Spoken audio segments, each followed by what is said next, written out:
Hey Prabhu presents inspirational story of MUNIBA MAZARI. They see my disability, I see my ability. They call me disabled, I call myself differently abled. There are some incidents that happen in your life.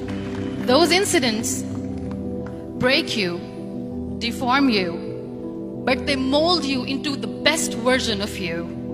And the same thing happened to me. I was 18 years old when I got married. My father wanted me to get married. And all I said was, if that makes you happy, I'll say yes. And of course, it was never a happy marriage. Just about after 2 years of getting married, I met a car accident. Somehow my husband fell asleep and the car fell in the ditch. He managed to jump out, saved himself. I'm happy for him. But I stayed inside the car and I sustained a lot of injuries. The list is a bit long, don't get scared. The wrist was fractured. Shoulder bone and collarbone were fractured. My whole rib cage got fractured. And because of the rib cage injury, lungs and liver were badly injured. I couldn't breathe.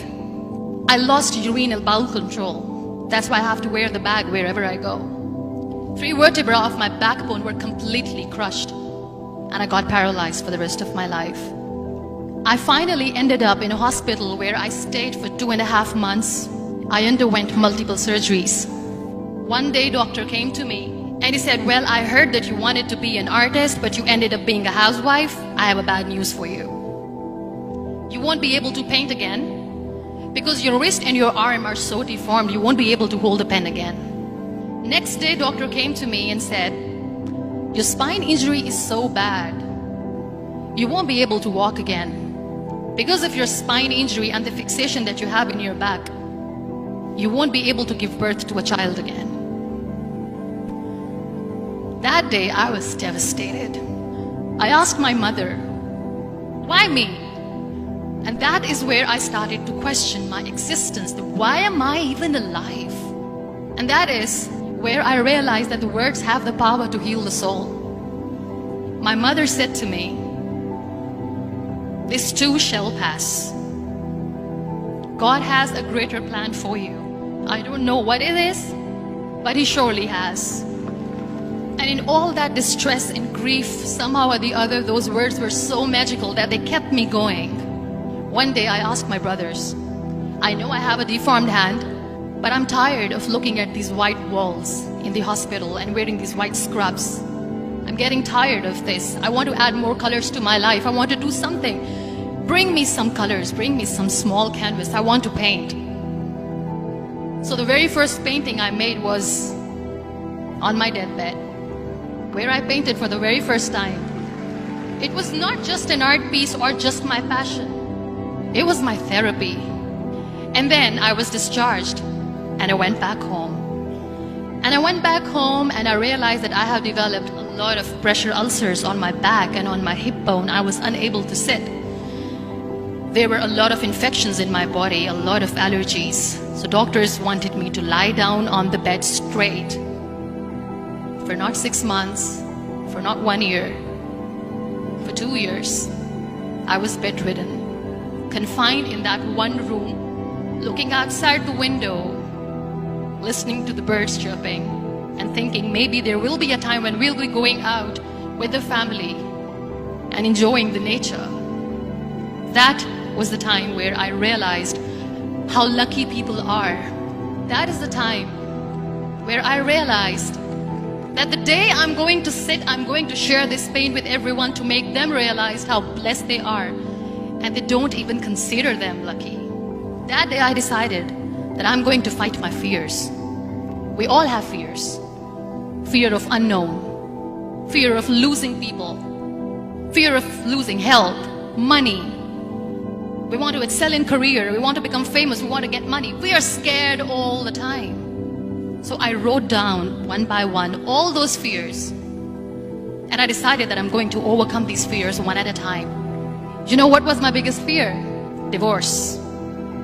I was trying to cling on to this person who didn't want me anymore, but I said no.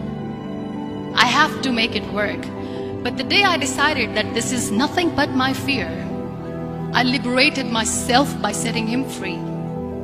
And And I made myself emotionally so strong that the day I got the news that he's getting married, I sent him a text that I'm so happy for you and I wish you all the best.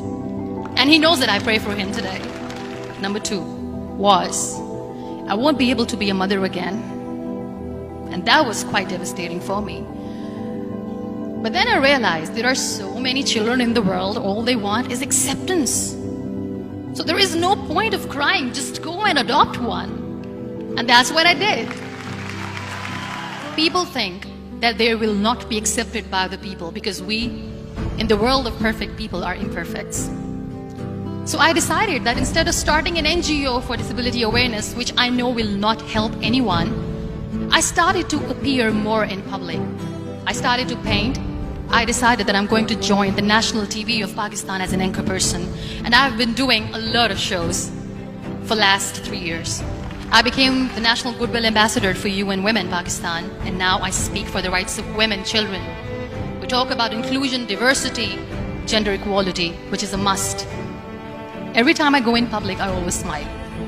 It's always a big toothy smile on my face, and people ask me, don't you get tired of smiling all the time? What's the secret? I always say one thing, that I have stopped worrying about the things that I have lost, the people that I have lost. Things and people who were meant to be with me are with me. And sometimes somebody's absence makes you a better person. Cherish their absence. It's always a blessing in disguise. Live your life fully. Accept yourself the way you are. Be kind to yourself. Be kind to yourself. I'll repeat, be kind to yourself, and only then you can be kind to others. Love yourself and spread that love. Life will be hard. There will be turmoils, there will be trials, but that will only make you stronger. So when you accept yourself the way you are, the world recognizes you. It all starts from within.